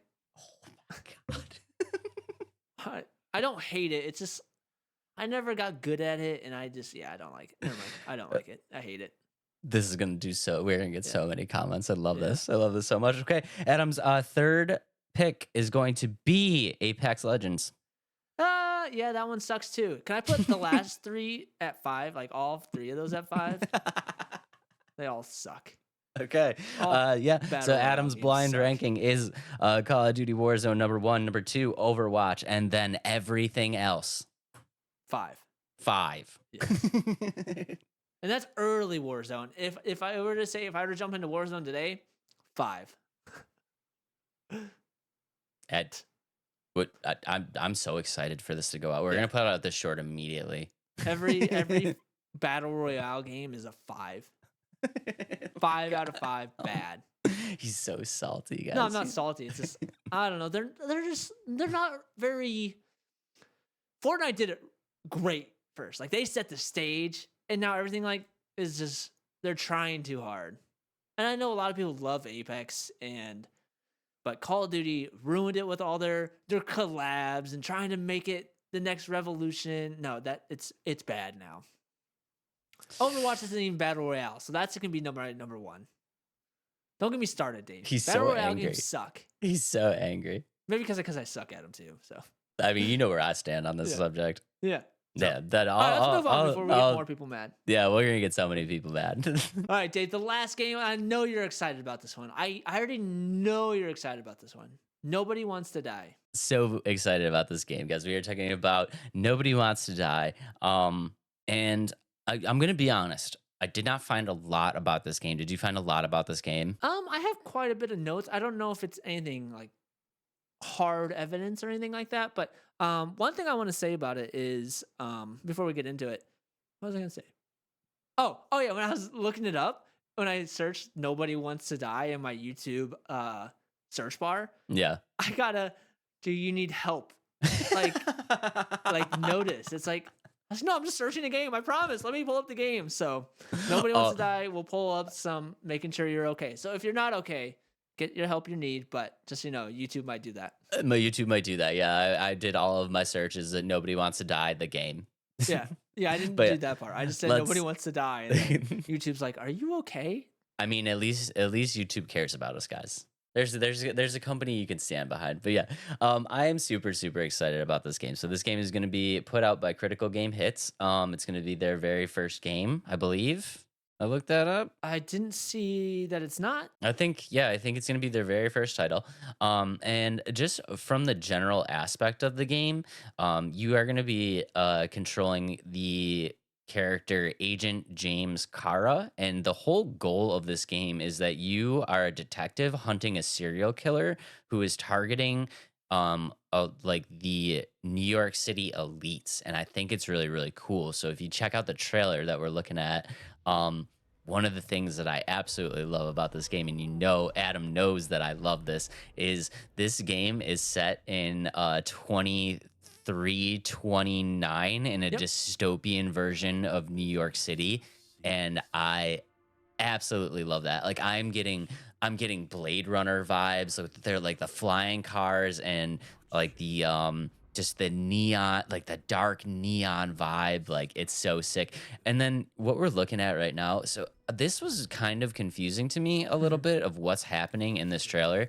But we're taking a look at the detective, and he's in this bar right now, and he has this silver wristwatch kind of Yeah. thing, and he opens it up, and this like flash of electricity goes throughout. But now we're kind of looking at this world in a very slowed down version where there's like it feels like an explosion went off, but he's like experiencing it in slow motion. Does that make any sense to you? I think he's rewinding it, and I have a lot to say about that part. So I think what the Gauntlet is doing is it's, from what I read, it's an augmentation of a crime scene, and so he's rewinding the crime scene. Oh, so he can like view it. Yeah, so he's in there rewinding the crime scene to see if he can find specific elements of that crime scene. Oh, that's so cool, dude. Yeah. I'm so excited for this. Yeah. But yeah, if you guys are just watching, there's a lot of aspects. Like right now, we're looking at there's like that was the coolest part. The New York's Statue of Liberty that's kind of falling apart and like been corroding and stuff like that.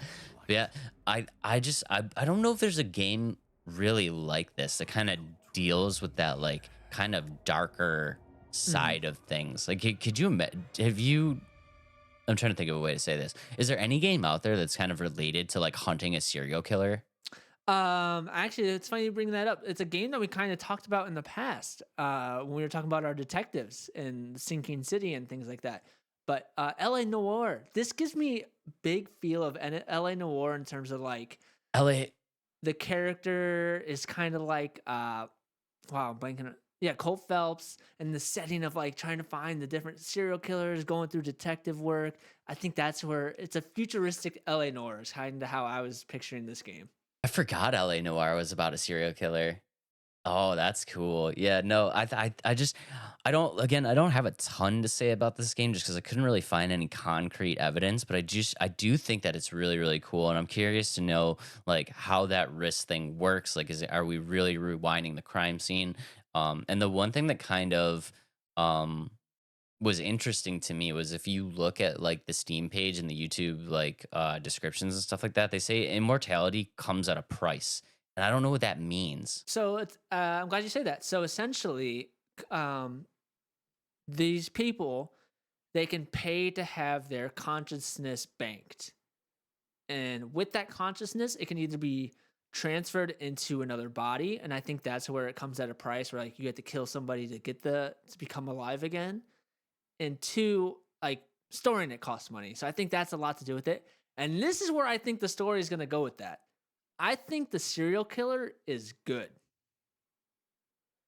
I think the serial killer is actually like a vigilante killing these elites that are actually big corporate people, killing innocent people Oh, to store people that are paying higher price for their consciousness to be stored and get new bodies. that is a great idea. Or yeah, or it's like a situation where like these people are really evil and they're in power and stuff like that, and you can't get rid of them because they never die because they keep transporting their consciousness into different bodies, and this serial killer is like finally taking them out. Yeah, exactly. I think that's what the game is. And then, so this detective, James, he's going to find throughout the game, because it says like, I think it's like, oh, you're uncovering things that, like, I can't remember what the description was. It's like you're uncovering aspects that are like unspoken secrets, and I think that's why, like, he's uncovering that elite people are actually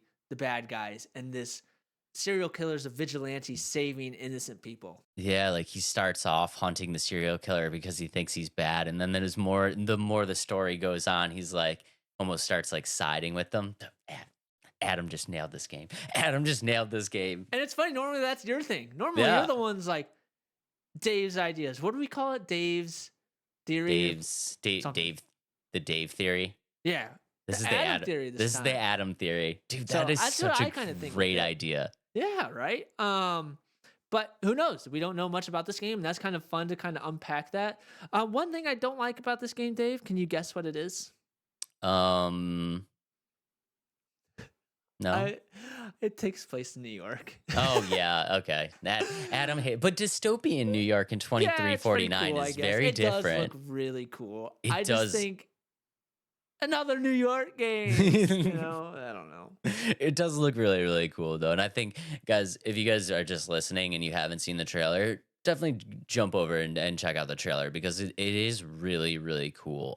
The whole vibe, I think they really nailed this noir vibe. It's like the noir of LA noir, but like with the visuals of Blade Runner. And yeah, like it's got cyberpunk kind of themes with like the neons and the dark city and like, the corrosion of the city. And it's just it's a world that I'm so like ready to explore. And it's funny to bring that part up. So my favorite like time in history is the Roaring Twenties, and I love that feel of like it's a futuristic Roaring Twenties almost, and I think that's so cool. And down to finite details of like the Roaring Twenties, right? You can see like the character. This is taking place in 2329, but the character is like, wearing the bucket hat, like he's wearing the 3-piece suit, and even the music that it feels like they're in like this like 1920s speakeasy.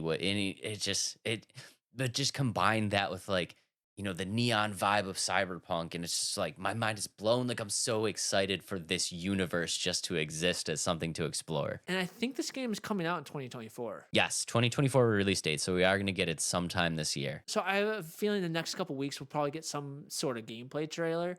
But if the gameplay is anything like the reverse of the explosion, it's gonna look really cool, and I'm really excited for that. Yeah, and I know that was the cinematic trailer, but they did have like in-game they are in-game cinematics. It's not rendered specifically for this trailer. I mean, there's the way that it looks. I mean, we say it all the time. Unreal Engine is kind of like Unreal Engine 5 is like kind of the thing right now, but I think we're finally really starting to see like the capabilities, and it looks incredible. Like visually, it looks incredible. I would agree with you, Dave. And I think just with the Unreal Engine like updates that they've been making, the technology of Unreal Engine is just growing, and I think it's starting to show more and more in games. But now we just got to hope our systems can keep up with this, because what's going to happen. It's a new system and more money, but I think it looks really cool and really excited. Yeah, I just can't wait to see some gameplay on it. So super excited, guys. If you guys are into that style thing, this is definitely a Dave game. This is a standalone single player story based game that I think is going to have an incredible story that Adam just spoiled for us. An incredible story, an incredible setting for us to check out. And if you are into that noir thriller drama, like if you're into that style of stuff, this one's going to be right up your alley. 2 thumbs up from me, unless the gameplay trailer just really tanks. And that's kind of what happened for Spine for us. So let's see what Yeah. happens with this one. But Dave, so this game is going to have a lot of suspenseful aspects, I think, in the story. It's like, whoa, what's going on? What's coming next? So you know what it is? Draft of the best suspense-filled movie dramas ever. I like that. That's a good one. Yeah. Okay. Go for it. You're first. You want me to take the first one? First. Yep. I mean, you won it. You can have your first You pick. can have it, Dave. Go for All it. right. Okay. Guys, on the list of the best thriller movies of all time, there's no place that I can go besides Seven. Morgan Freeman, Brad Pitt. I absolutely loved that movie. That movie still holds up, and the whole idea behind it was just it wasn't a horror movie, but it was scary and it was so deep and like the way that they kind of unfolded this mystery and then the ending was just like I absolutely love that movie. 7 is legit. Okay, okay. Yeah, I don't think my list is going to be anything like your list, to be honest. Okay. So we'll see where this goes. My first pick is the Batman Dark Knight movie. Okay. Yeah, I mean, it's suspenseful. You're like trying to figure out what's going on. Like, is the Joker going to get away with it? Is Batman going to die? I don't know. You know that I 100% cannot disagree with putting the Dark Knight on any Yeah. list. So yeah, it deserves to be there. It's a great first pick. Okay.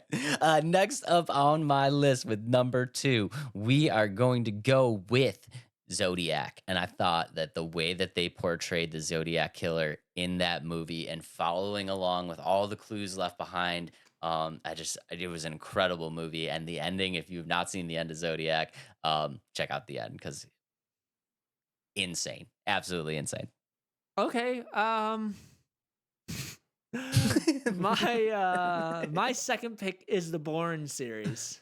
Ooh, a little Yeah. Born Identity. Okay. Yeah, Bourne Identity. I think that was a good suspenseful movie, I guess. I mean, I love the Born Identity. cool.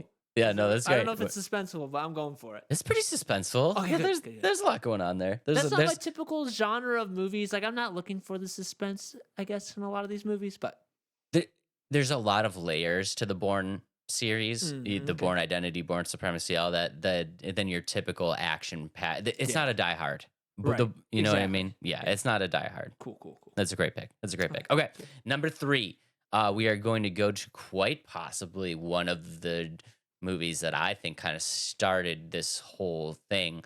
And we are going to go with The Silence of the Lambs. Hello, Okay. Clarice.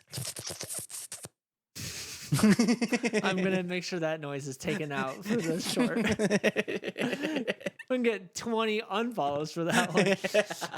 I can't even do that. How'd you do that? You gotta make your bottom lip like flap, like suck in the air. Yeah, I'm going to stop that. I'm not Okay. going to do that All for right. everybody to hear it again. That's interesting. Okay, third pick for me. Is that where we're Yep. Third pick. at? Okay, my third pick is the new Oppenheimer movie. I have yet to see that movie. That's pretty suspenseful. I think you know everything that's coming, but the way they portray the movie and the cinematics of it, it's pretty suspenseful. So that's my third pick. You know, I can't disagree with it. I got a wicked man crush on Cillian Murphy right now. Yeah, Peaky it's pretty cool. Blinders, bro. So good. Gotcha. Okay, number 4 on my list. We're gonna go with a little bit of a deep cut here. And I don't know if everybody's seen this movie, but my number 4 pick is going to be From Hell with Johnny Depp, and I think it was a really, really great period piece, loosely related to Jack the Ripper. And I think that I think Johnny Depp. Say what you want about Johnny Depp. He did a great job in that movie, and you know I love period pieces. So to go back into that time, to the times of Jack the Ripper was just like, I kind of just really engulfed myself in that setting watching that movie. I thought it was a great movie. Okay. My fourth pick is Poseidon. Have you seen that movie? No, I've not seen that movie yet either. So Poseidon is a movie. It's like you're on a cruise ship, and it's kind of honestly like a Titanic situation. And like the whole thing is they're trying to escape throughout the ship. And yeah. I have so many movies to watch now. Yeah, Poseidon. I don't know how much suspenseful that is, but I liked it and I consider it a suspenseful movie. So. I'm putting it on my list. I'm putting it on my list right now. We're going to watch it. Good. I will report back next episode. Cool. Okay. And last but not least, my number 5 pick, we are going to go with Insomnia. Robin Williams, Al Pacino. I think this was a very to see Robin Williams play this character was just really, really interesting. It's because he's not normally like a happy-lucky guy. happy-go-lucky guy. He's a comedy guy, and he did this with 1 Hour Photo where he kind of turned into a serious, but this one I think he did such a better job becoming a serious character, and then pair that up with Pacino to kind of support them, and the dynamic between those two was just really, really great. And I think it's an underrated movie, and it was super suspenseful. And the whole time you're like, what is gonna like what is gonna happen? Like, is this gonna go this? Is it gonna go that way? And just I absolutely love that movie. I think it's an underrated movie. So if you guys haven't seen Insomnia with Robin Williams and Al Pacino, check it out. Okay, Dave. My fifth pick. Again, I don't think this is very suspenseful at all. I mean, there's suspenseful movies, especially towards the last three of them got pretty suspenseful. Yeah. And so my fifth pick is the Harry Potter series. The Harry Potter series. I had told you these aren't my typical type of movies, so I haven't really seen too many suspenseful movies. I mean, honestly, guys, this one's probably on me. This was a very loose draft, so I mean, the end of the movies are very suspenseful. That's what I mean. Yeah, you got all that Voldemort action. It's like, yeah, okay, no, I believe it. I believe it. Yeah. Also, I don't know if you guys know this, but I feel like these picks are all kind of warrant. This is kind of as much of a hodgepodge as you can get. If you remember the days of like Blockbuster Video, if you were to go to like the drama section, it was just rows of all types of different movies. So no, I think this is legit. This is good. Okay, cool. This is a good list. I'm proud of my list. Many might not be, but some honorable mentions here, even though they might not actually be good honorable mentions. I have The Hunger Games. That's a good honorable mention. Yeah. Taken. That I probably should actually put that on my list. That should have been on the list. Yeah. That was The a great Hurt one. Locker also should probably have been on the list. Yeah. Jaws probably should have been on the list. I feel like you had so many good I ones. did have some good ones, but I was like, okay, but I love these movies, but I love the other movies more. The Rock, I thought should have been on my list. Welcome to the Rock. Yeah. I love the scene at the end where Cage is pulling the smoke and running down the barrier.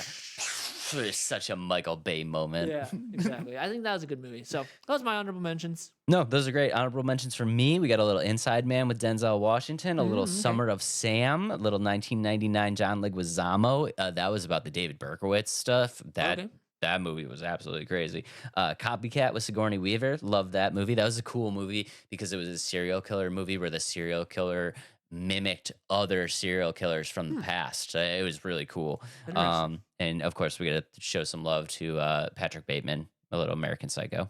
Yeah, I gotcha. That's some good movies. Good movies. Like I said, I didn't really understand the assignment. I think my honorable mention list would have done much better than my actual list, but that's okay. Let us know in the comments which suspenseful drama movies should have been on the list. I think you did a great job. Thank you.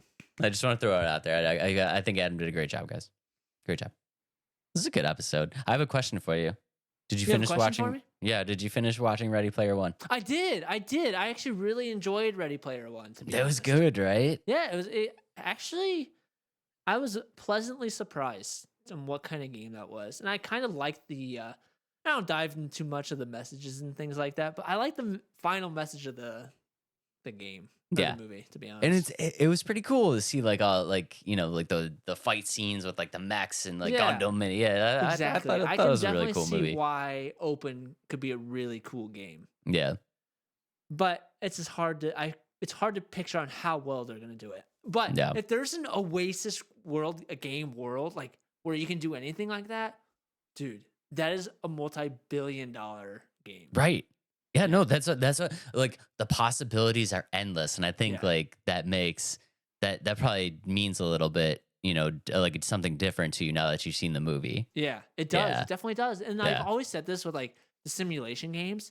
I think it'd be so cool to have a simulation game that combines all the simulation games. Yeah. Like imagine like, and like have to work. It kind of sounds kind of lame as you like say it out loud, but how cool would it be? Like you're running your supermarket and you're like, you know what? I'm going to go to the gym today and go to the gym simulator character who's running the gym and you like to pay for a membership. I know it's like kind of lame in terms of like, okay, why don't you just live your life and do that? But at the same, it's something to be said about playing a simulation game and like not have to really care about it. Yeah. No. World simulation. Yeah. Ooh. Dave, can we become developers? Add another hobby to the list. Let's do it. We have so much free time. Let's go ahead and add that up. We have so much free time. Yeah, guys, we have so much free time to put out a bunch of new games. But no, Yeah, great episode. I'm just gonna leave it at that. I'm not gonna go into what I was gonna go into. So Great episode. That was a great episode. Guys, short and sweet on this one. We are getting kind of long here. So we appreciate you guys. Love you guys very, very much. Please drop down in the comments. I would be curious to know if you guys have any special requests, because me and Adam talk about this at the beginning of every week. We kind of look through and see like what looks interesting to us, things we want to cover. But I'm curious to know if there's anything out there that we haven't touched on. Maybe a trailer is dropped and we didn't touch on it or anything like that. So if you got any special requests of games you'd like us to take a look at, drop those down in the comments. I'd love to hear it. And we'll try to get to them. So yeah. Love you guys very, very much. Adam, what you got for him? if you're not following us on all social media, make sure to do so. Let's Talk Nerdy Podcast. And if you're enjoying our content, make sure to tap the like button and subscribe if you want to keep up to date on all of our podcast episodes, our shorts, and our game reviews. So Big things coming. Love you guys very, very much. And we will see y'all on the next one. peace out, nerds.